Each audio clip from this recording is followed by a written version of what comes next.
So I think that looks quite good so far. We also have the week here.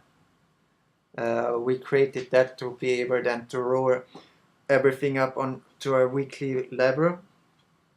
So I think so far so good. So let's carry on with our main transformation. So I'm just gonna quickly copy everything from here because it's fairly straightforward. What we're gonna do next is we're just gonna sort everything again properly. We say just copy by country, year, week. We're gonna use a group by step, which you can find in the statistics folder over here,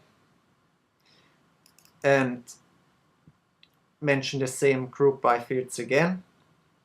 And then we create our new fields, the weekly one, define which field from this stream the calculation should, or the aggregation should be based on, and then define the type of aggregation. So in the case of subscription base, obviously we don't want to do a sum. We just take the very first null value, or the very first value that occurs. For all the other ones, like new subscription, marketing spending, and unsubscriptions, we just do a basic sum aggregation, and that's just about it. Just wants us here to make sure that we basically sorted the input, which we did. This step I'm gonna delete, we don't need. We can then calculate a weekly CPA just by very simply defining this formula. So we say, okay, if the marketing spending is not available, is 0, we just return a 0. Otherwise, divide the marketing spending by the amount of new subscriptions. And then we output everything into an Excel file again. Okay, we save this, run it, and let's see what happens. Okay, very fast again. We see, okay, the daily one, again, 1096, and for the weekly one, 157. So that looks good. Let's have a look.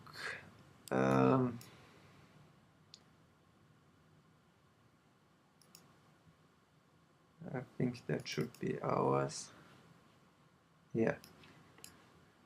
So you see everything has been now rolled up onto a weekly level, and our job is done very quickly.